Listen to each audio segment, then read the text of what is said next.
Donc, merci à tout le monde d'être venu et bienvenue à Madame le maire de Montdidier, commune de la Somme, qui va se présenter elle-même et qui a spécialement fait le déplacement pour venir nous parler de ce qui se passe dans sa ville et qui nous concerne, vu qu'on aimerait bien suivre un petit peu leur exemple, notamment au niveau des éoliennes. Alors, c'est un grand jour pour nous et ça va nous permettre de réfléchir pour éclairer nos choix dans les semaines qui vont venir, puisqu'on doit, avant la fin de l'année, se positionner pour savoir si oui ou non on se lance dans l'acquisition d'une éolienne communale. Et c'est maintenant que ça se joue, donc voilà, cette soirée est très importante pour tous les habitants du village. Ensuite, je ne vais pas être très long, mais après cette réunion-là, il y aura un compte rendu et puis nous ferons une assemblée citoyenne pour permettre à tous les gens qui le souhaitent de venir décider sur ce sujet-là. Mais on essaiera de consulter même ceux qui ne sont pas venus parce que c'est quand même un gros truc, c'est pas le petit projet pour un village de moins de 200 habitants comme le nôtre. Donc merci beaucoup déjà d'être venus de si loin dans notre petit village.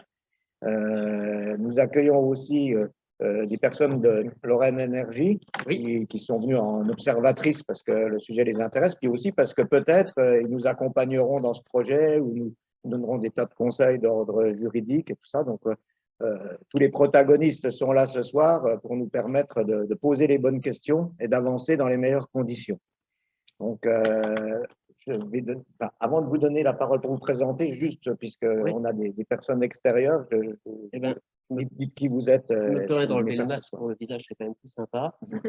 Donc, je suis Sylvain Balland, je travaille dans une association qui s'appelle Lorraine Énergie Renouvelable depuis 2019 et j'anime ce qu'on appelle les projets d'énergie renouvelable citoyens. Donc, on cherche à les développer, à encourager leur développement, donc soit en sensibilisant le grand public, soit en accompagnement avec des formations, des outils juridiques, comment on rédige les statuts d'une société, etc.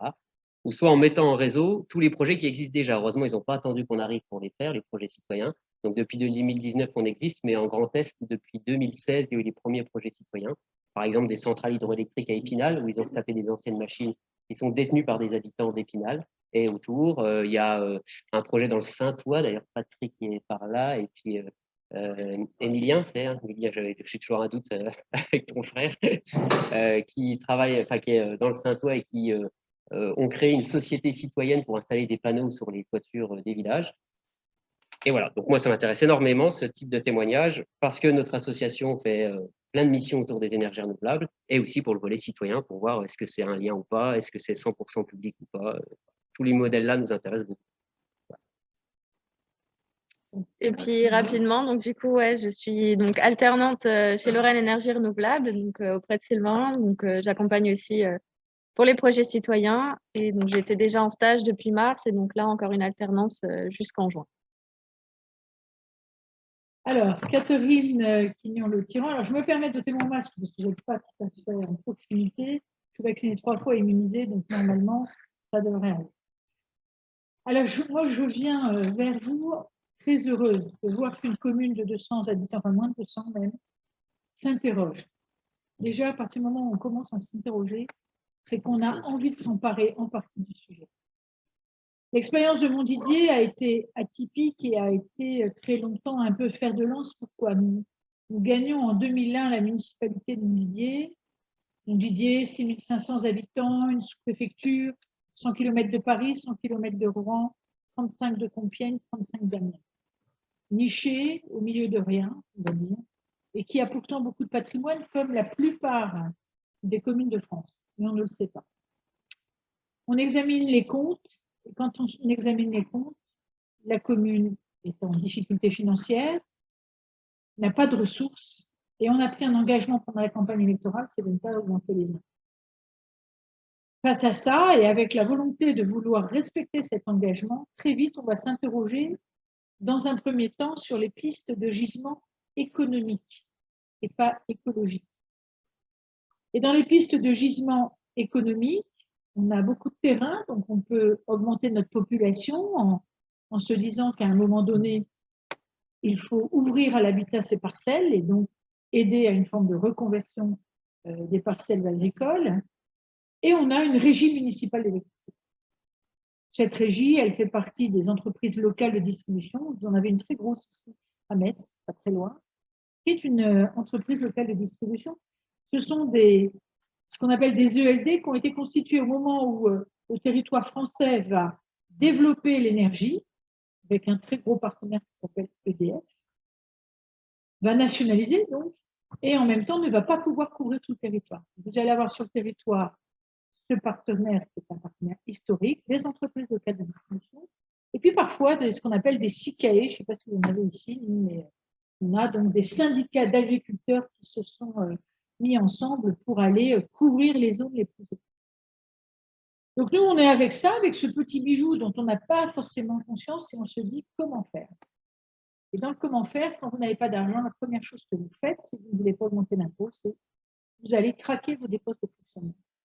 Notre première dépense, c'est l'éclairage public. On va être les premiers à tester ce qui se fait maintenant partout en France. C'est de l'éclairage public basse consommation. Maintenant, on en est au LED, mais à cette époque-là, on va être les tout premiers. On va avoir donc des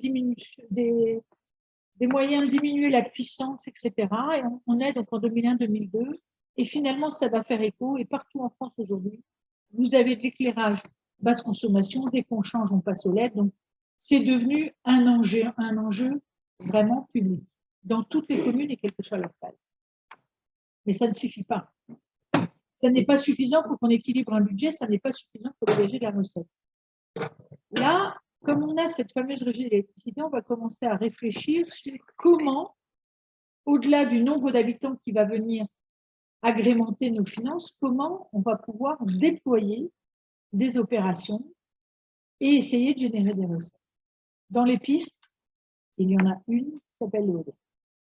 Personne n'y croit, ou très peu de gens à cette époque-là. On est vraiment dans les premières années où on commence à se dire que le vent peut être une ressource, peut produire de l'énergie. Et du coup, un mètre mesure va être installé à Montdidier. Et à l'époque, pour amortir un projet, il fallait une vitesse moyenne de vent de 6 mètres secondes. En deçà, vous n'équilibrez pas vos projets. Au-dessus, vous faites du bénéfice. Le mât de mesure est installé, on commence à en parler avec la population qui, honnêtement, nous prend pour des timbrés quand même, hein, pour être clair, mais nous laisse faire parce que on tient notre engagement et d'autres choses se font en parallèle. Et du coup, ce résultat va être de 6,1 mètres secondes. 0,1. Nous avons un conseil d'administration de la régie électrique qui se dit, qu'est-ce qu'on fait? Est-ce qu'on vend ce projet-là à des développeurs, comme ce que vous avez partout en France? Ou est-ce qu'on essaye de faire un projet citoyen, mais à l'époque, la démarche citoyenne n'en est pas du tout au niveau qu'elle est aujourd'hui, il faut être très clair. Ou est-ce qu'on prend le risque de le faire en public alors que personne en France ne le fait? Et là, parce qu'on a un peu des doudingues, on essaye. Mais il va nous manquer, parce que nous n'avons pas d'argent, les fameux 20% qui, à l'époque, sont demandés pour pouvoir développer un tel projet. On va aller taper à la porte de l'Europe, qui a envie de faire la démonstration que l'éolien est une solution de production énergétique et que ça peut contribuer à limiter la production de gaz à effet de serre, que ça peut contribuer peut-être demain à sortir du nucléaire, que ça peut contribuer à préserver la planète. Vous voyez, on est dans les prémices de ce que vous entendez aujourd'hui, mais nous sommes à l'époque en 2002-2003. Et là, l'Europe dit, Banco, si c'est un projet public, on vous met 1 million sur la table, à une condition. Alors, le projet est estimé à 12 millions d'euros. En fait, il sera 11 millions d'euros à l'époque. À une condition, c'est qu'il y ait une redistribution de la richesse et que vous nous expliquiez comment vous allez faire. Donc, on prend un engagement. Un tiers des bénéfices vont nous permettre d'améliorer le réseau et de tenter d'autres expérimentations. Un autre tiers va être utilisé par la commune pour financer les actions qu'on appelle de maîtrise de l'énergie. À l'époque, on commence à aborder le sujet sur la maîtrise de l'énergie. Aujourd'hui, on voit bien, hein, 20 ans plus tard, où on en est quand même, ça a profondément avancé, ces ambitions-là, mais donc, un tiers sur ces opérations-là et un tiers à destination des citoyens. Et on va y aller.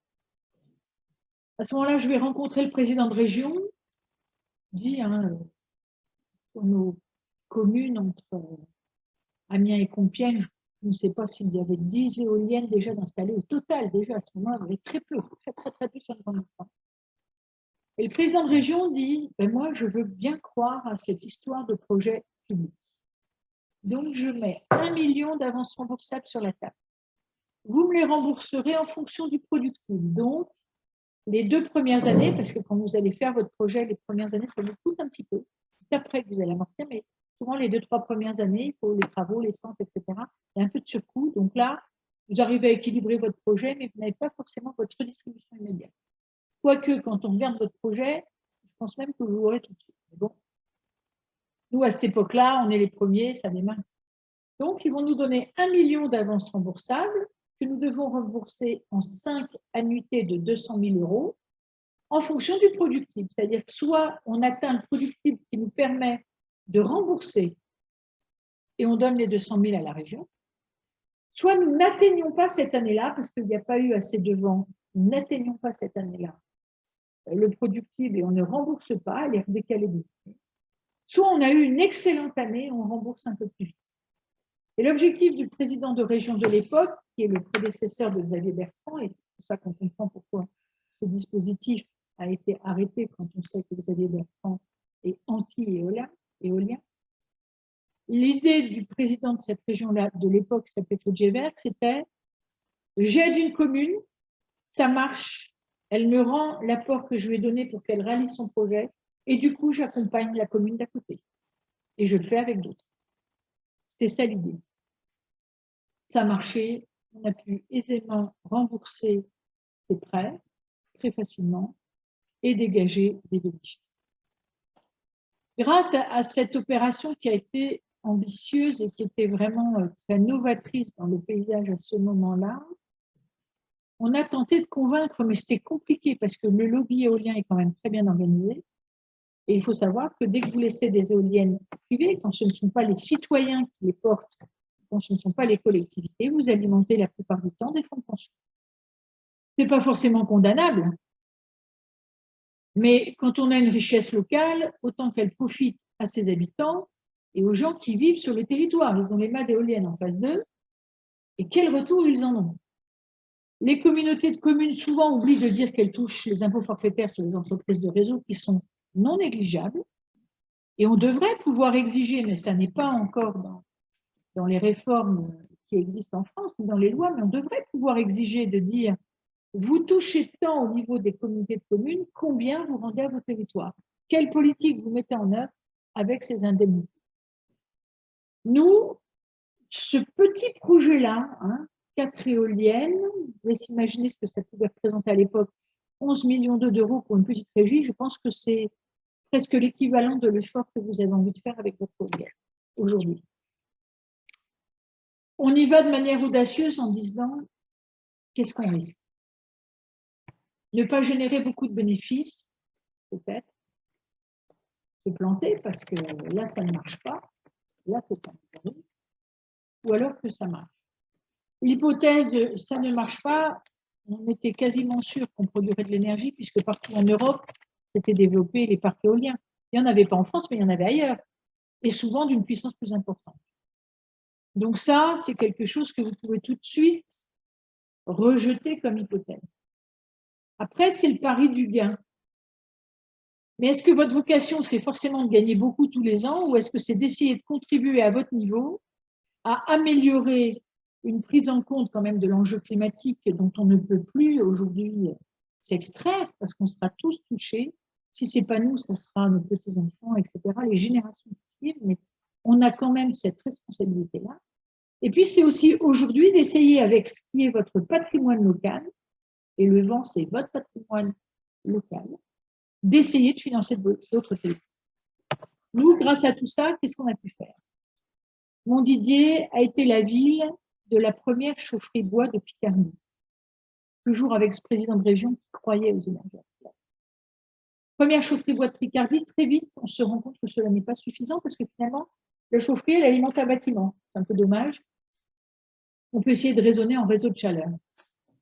On va donc être après sur le premier réseau de chaleur de Picardie. Il y en a eu 46 après. On peut se dire, ouais, c'est intéressant, c'est pas intéressant. Sauf que grâce au réseau de chaleur, on permet d'avoir une fourniture de la chaleur moins chère que celle qu'on a aujourd'hui avec le gaz ou même avec l'électricité.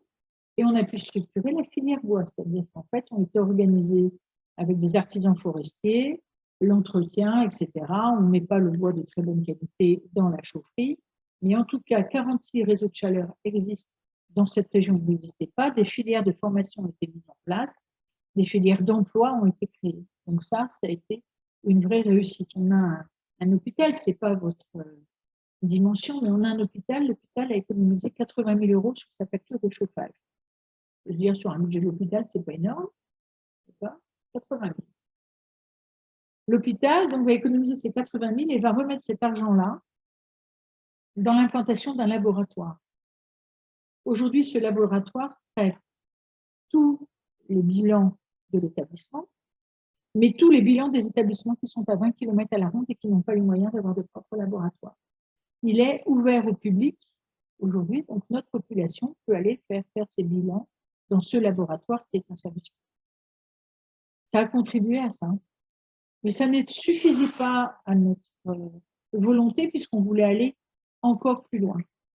Le aller encore plus loin, ça a été de se dire comment on aide les gens qui vivent ici. Alors, moi, je ne connais pas vos niveaux moyens de revenus dans votre région. Je n'ai pas regardé, je ne dirais pas de bêtises, mais dans la commune de Montdidier, le niveau des retraites moyen, 645 €.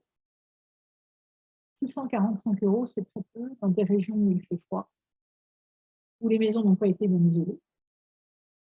C'est la réalité des femmes d'agriculteurs qui parfois n'ont pas beaucoup de revenus, un peu de patrimoine, d'autres qui ont travaillé mais ont aussi élevé des enfants, donc se retrouvent en délicatesse. Et un bon salaire à Montdidier, c'est 1 500 €. Et quand vous êtes à l'usine que vous en gagnez 1 000, 2 000, 3 000, vous dites c'est bien parce que finalement, comme les loyers sont peu chers, j'arrive à vivre. Et nous, on ne pouvait pas rester avec ce constat-là parce que ce qui nous animait, c'était vraiment d'arriver à pouvoir financer des politiques grâce à nos bénéfices pour que les gens vivent bien. Donc, grâce aux bénéfices de l'éolien, par exemple, on a pu mettre en place une cantine municipale, donc avec des salariés qui réalisent les menus. Et le prix moyen de la cantine, c'est 1 € pour le plus bas revenu, 3 € pour le plus haut. Un enfant qui mange à la cantine de Montdidier, en fonction de vos revenus, vous gagnez bien votre vie, c'est 3 €, vous la gagnez peu, ou moyennement, c'est 1. Avec du bio au repas. Ça a été aussi de travailler sur l'accueil du périscolaire parce qu'on s'est dit qu'il n'était pas normal que des fois, les femmes hésitent à prendre des emplois à temps partiel parce que le coût du périscolaire était un peu élevé.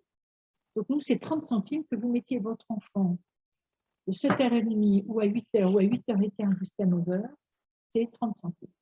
Parce que comme ça, on n'est pas en train de se dire j'économise parce que j'ai 1, 2 ou 3 enfants, j'économise sur mon temps périscolaire. Ben non, je n'économise pas. Quel que soit le temps dont j'ai besoin pour pouvoir aller travailler un peu si je le désire, eh bien, ce temps-là ne doit pas être à un moment donné mis en parallèle avec ce qui va me coûter pour les frais de garde. Donc, c'est aussi grâce à ces bénéfices-là. Cela nous a permis aussi de municipaliser le cinéma. Donc, par exemple, la semaine prochaine, il y a un Walt Disney qui sort en sortie nationale. Il sera en sortie nationale à Montdidier. Sauf que le prix d'entrée du cinéma de Montdidier, c'est 4 € pour les enfants et 5 € pour les adultes. Vous allez voir le James Bond à Montdidier en sortie nationale, vous payez ce prix-là. Vous allez à Amiens chez nous, c'est à peu près entre 12 et 13 €. Voilà, 35 km nous séparent. Ça a été des choix. Vous voyez, c'est vraiment grâce à ces politiques-là qu'on a pu en financer d'autres. On a aussi des aides directes aux particuliers. Dans les aides directes aux particuliers, il y a par exemple l'installation en toiture de panneaux photovoltaïques, soit pour produire son eau chaude solaire, donc dans ces cas-là, on limite à 5 mètres carrés, soit pour avoir du chauffage solaire, et dans ces cas-là, on est à 15 mètres carrés. Pourquoi on a limité? C'est qu'on ne souhaitait pas rentrer dans une logique de business, c'était une aide pour faire, qui doit permettre d'être un peu en autoconsommation. Or, les politiques régionales maintenant s'inspirent un peu de ces modèles et soutiennent plutôt l'autoconsommation que le reste. Il y a eu d'autres municipalisations de services. La municipalisation du service de l'eau, on avait un prestataire, il y a Veolia, etc. Nous, c'était la SOR. En quittant la SOR, sans augmenter le prix de l'eau, alors que changer 30 branchements plomb par an, en 3 ans, tous les branchements plomb peuvent être changés. On voit bien que quand on déplace le curseur, à une somme équivalente, on peut la réinjecter localement et finalement avoir des politiques en faveur des gens qui vivent là, qui sont beaucoup plus en faveur de ses habitants que du reste. On n'a pas vocation à servir des frais à payer, des frais de structure, etc., ce qui est souvent le cas quand on a des prestataires. Donc, ce n'était pas notre logique. Ensuite, donc, ce réseau de chaleur, il y a eu un premier réseau de chaleur, il a été étendu. Ensuite, il y a eu un deuxième réseau de chaleur qui a été construit.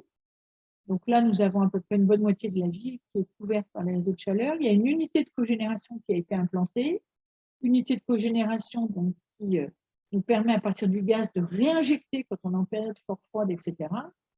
Sauf que le gaz qui est produit à Montdidier est du gaz vert puisqu'on a 2 méthaniseurs alimentés par des agriculteurs et 100% du gaz produit injecté à Montdidier du gaz vert.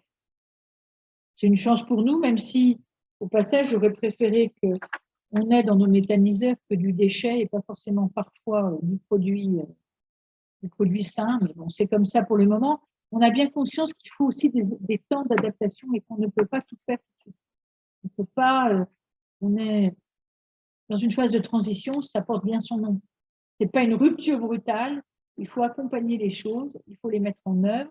Et plus nous serons nombreux à accompagner, à mettre en œuvre, et plus ce sera simple pour tout le monde d'assurer cette transition et d'arriver in fine à d'autres modèles. Nous ne serons probablement pas les derniers, il y aura d'autres générations, et d'ailleurs on va compter sur les plus jeunes pour prendre ces relais-là. Et on ne va pas s'arrêter là. Alors j'ai, en 2014, souhaité développer le méga éolien parce que commence à avoir partout des bas d'éoliennes. Alors, nos éoliennes, ce ne sont que des petites, ce sont les premières, donc ce sont des 2 mégawatts. Aujourd'hui, il n'y a plus d'éoliennes de 2 mégawatts. Les plus petites, elles sont à 3, 3,2, et puis vous en avez à 4. Ça commence à être à 5, un peu plus. Nous, ce qu'on souhaitait, c'était développer le méga éolien, donc une éolienne de 8 mégawatts. Il n'y en a pas en France. Nous avions le terrain, l'agriculteur qui acceptait. La fabrication pouvait se faire à 30 km dans un département voisin, donc c'était le début de la filière France. Et là, je n'ai pas su faire. J'assume totalement cette responsabilité parce qu'à un moment donné, je n'ai peut-être pas su suffisamment expliquer ce qui étaient mes craintes, qui étaient les suivantes, c'était de me dire si nous avons trop d'éoliens mis n'importe où, n'importe comment, sans concertation, nous arriverons à un effet contraire qui sera de l'anti-éolien, alors que l'éolien est un moyen de production sain, qui ne cause pas de nuisance quand on fait attention à quel endroit on implante ces éoliennes, qui crée de l'activité et qui contribue à améliorer le quotidien des gens. J'ai donc perdu en 2014 les élections. L'entreprise qui s'était installée a fermé depuis. Elle était à 30 km, 80 salariés ont été licenciés alors qu'il y avait un vrai projet pour la France. Et nous n'avons pas monté cette méga éolienne. Un an plus tard, j'étais à nouveau candidate dans une autre élection parce que j'étais aussi conseillère départementale. Cette commune qui, un an auparavant, m'avait fait perdre, m'a refait gagner. C'est-à-dire qu'en un an, le maire qui a été en place a arrêté tout ce que nous avions lancé. Le méga éolien, les centrales, parce que vous pourriez imaginer ça, vous, par exemple, ici demain, de réfléchir sur une gestion de ce que vous allez produire. Je ne dis pas encore, mais si vous le faites, on essaiera de se mettre ensemble, c'est-à-dire se dire, quand je produis beaucoup, est-ce qu'il n'y a pas moyen que je réinjecte chez mes habitants, sur mes voitures électriques, etc., ce que je produis? On était à ça de réussir, et à ça. On avait trouvé des chercheurs, des machins. Et tout ça, ça arrive. Le maire ne poursuit pas, donc ça s'est vraiment arrêté pour de bon, c'est le cas de le dire, et ça a stoppé complètement. N'empêche que donc, un an plus tard, les habitants se rendent compte que c'était peut-être trop ambitieux pour l'époque, mais que c'était peut-être aussi la voie à suivre. Donc, j'ai regagné à ce moment-là. J'étais candidate à nouveau au municipal la dernière fois. Et bien qu'il y ait 5 listes dans cette commune, au premier tour, on a fait 48 minutes. Et au deuxième tour, ce qui montre que il y a parfois de la contestation et du doute, mais si vous croyez dans votre village, si vous croyez dans vos élus, si vous croyez dans votre puissance à vous, parce qu'en plus, vous êtes des citoyens engagés, c'est super ce que vous faites, j'aimerais pouvoir le faire. Honnêtement, cette idée de, je trouve ça génial, que finalement, même si nous savons que réglementairement, c'est pas, voilà, mais que les citoyens puissent s'exprimer et qu'on prenne en compte, c'est quand même génial, ça. Vraiment, si vous réussissez ça, alors là, je vous tire plus que mon chapeau, je pense que vous êtes meilleurs que nous. Meilleurs que nous parce que vous aurez tiré les conséquences de ce que nous n'avons pas bien fait. Peut-être que si on avait fait ça sur le méga, on n'aurait pas perdu. Donc, vous aurez pu tirer, vous, finalement, de bonnes conséquences de tout ça. Et peut-être que surtout, vous aurez foi dans ce que vous faites et que vous aurez d'autres initiatives. Quand je vois ce village avec tout ce que vous avez déjà comme potentiel, comme commerce, etc., et puis cette énergie, moi je dis Montdidier, la ville des énergies partagées, mais franchement, vous pourriez dire exactement la même chose ici. Vous êtes meilleurs, donc essayez de croire en ce projet. De toute manière, dites-vous que si les privés veulent venir ici, c'est que c'est possible. Les privés ne viendront pas s'ils doivent y perdre de l'argent. Ça, c'est clair. S'ils y viennent, c'est qu'au minimum, ils savent que sur les premières années, ils amortissent au moins leurs investissements. Donc, même si, comme nous, peut-être que la première, la deuxième année, vous n'allez pas avoir des marges de bénéfices très conséquentes. Peut-être. Et encore, quand je vois les taux d'emprunt aujourd'hui, il faut emprunter sur un taux fixe. Ils sont tellement bas que ce n'est pas la peine d'aller se dire je vais jouer pour gagner 0,20%. Ça ne sert à rien. C'est tellement bas qu'il vaut mieux un taux fixe. Partez sur un taux fixe. Les éoliennes, elles sont garanties 20 ans. 20 ans. Les contrats de rachat, selon les opérateurs, 15-20 ans. Vous adossez vos emprunts à ça et vous ne prenez pas de risque. Mais quand même, quel beau projet, parce que si ça marche, si vous êtes à 6,3, je vous laisse imaginer. Si on est capable, nous, là, la semaine prochaine, de mettre 150 000 € sur la table, on a une salle comme ça, et tous les foyers fiscaux de Montdidier viennent chercher un chéquier de 50 €. Tous, on a 3 500. Ils viennent chercher, à peu 3 200, pardon. Ça nous fait à peu près 150 000 € parce que tout le monde ne vient pas. On redistribue ça, donc c'est un petit chéquier de 50 € avec ces 10 chèques de 5 € à n'utiliser que dans le commerce local. Les grandes surfaces, par solidarité avec le commerce de centre-ville, etc., ne les acceptent pas. Donc le boucher, le marchand de jouets, le coiffeur, le marchand de chaussures, le caviste, tout le monde en profite. On donne ces chéquiers, on a un système qui permet de s'assurer que ce ne sont pas des photocopies, donc il y a un truc à faire qu'on vous dira. Et du coup, non mais je ne vais pas le dire là pour pas que ça circule, parce qu'après, sinon, après, il y a un truc à faire qu'on évoque qu'aux commerçants. Et du coup, quand la personne vient avec son ticket, ils font ce truc-là, ils savent si c'est un faux, si c'est un vrai. Et après, on vient ramasser donc les chèques chaque fin de semaine, et ensuite, on fait un mandat administratif de la mairie de Montdidier au commerçant. Ça a sauvé l'année dernière notre commerce local. Puisque Covid, les commerçants ont été fermés, il y a eu une vraie dynamique, et l'argent a été vraiment redistribué. On a fait la même chose avec les restaurateurs. Nous avons des anciens. On faisait un repas des aînés. Crise Covid, pas de repas des aînés. On a donné à chaque aîné de plus de 65 ans un chèque de 20 € à utiliser chez nos restaurateurs. Quand les restaurants ont été fermés, ils ont dit pas de problème, sur ces chèques-là, on les fait en plein emporté.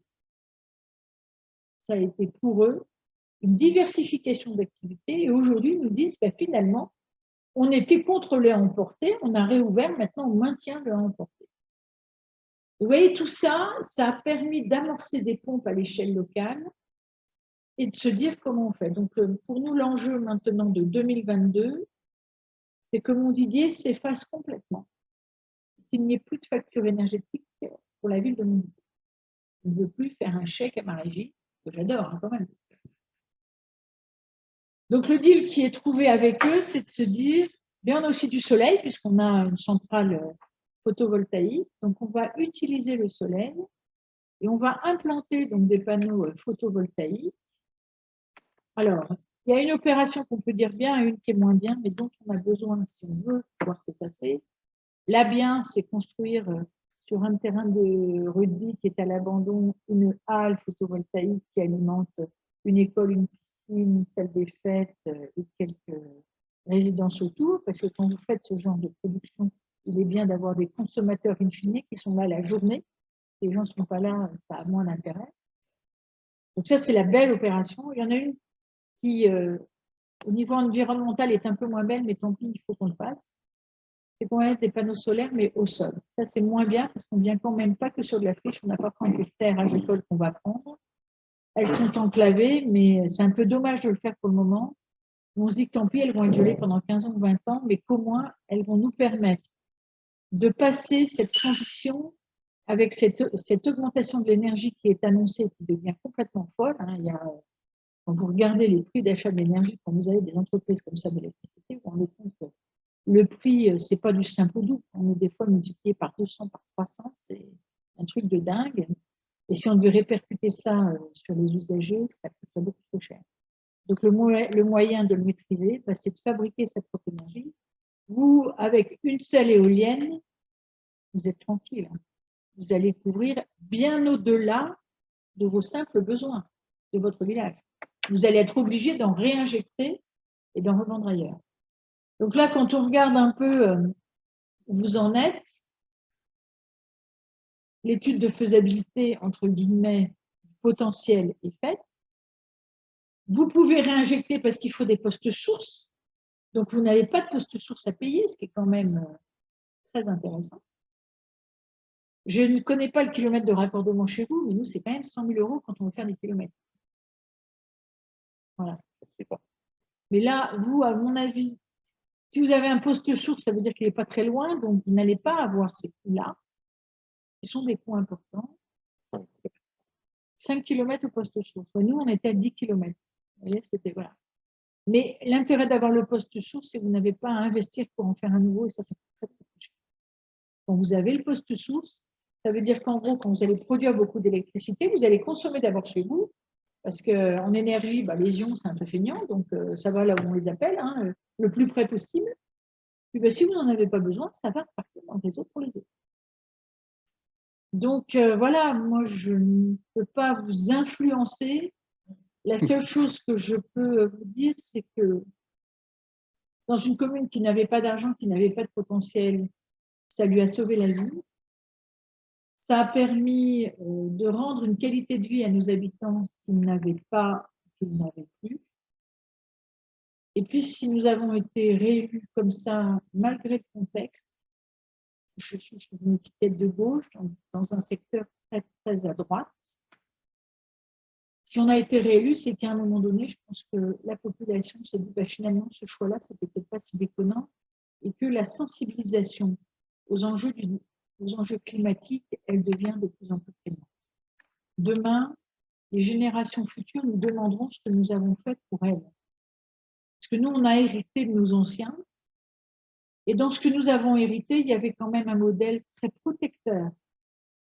Tout ce qu'on a autour de nous a quand même protégés. Il y a eu des fois des mauvais choix, mais c'est des choix qu'il faut toujours replacer dans leur contexte. Je ne renie pas le nucléaire, même si j'en connais les méfaits, les dangers, parce qu'on sait qu'à terme, on ne sait pas quoi en faire. Mais à un moment donné, il y en a eu besoin. Vous ne pouvez pas avoir des gens qui étaient sur les trottoirs à Paris, qui n'avaient pas de logement, qui avaient des logements. C'était des vrais passeports thermiques. C'est comme ça qu'est né Emmaüs. Mais vous voyez, c'était le contexte de l'époque. Aujourd'hui, on a d'autres potentiels. On sait gérer l'énergie. On ne sait pas encore la stocker. C'est sur ça qu'il faut travailler demain. C'est comment on arrive à stocker bien l'énergie pour la rendre rapidement quand on en a besoin. On n'est pas complètement prêt. On s'en approche, mais ce n'est pas encore tout à fait ça, mais on y arrive. Donc, cette transition, il faut la faire, et vous, à votre échelle, vous le pouvez. Donc, ayez de l'audace. Enfin, Moi, j'ai tendance à vous dire, quand je vois comment vous vivez ici, faites-le, parce que même si je ne suis pas un de vos citoyens, j'aimerais bien qu'ailleurs en France, il y ait un autre modèle qui soit meilleur que le mien, et ça pourrait être le cas ici. Voilà. Merci.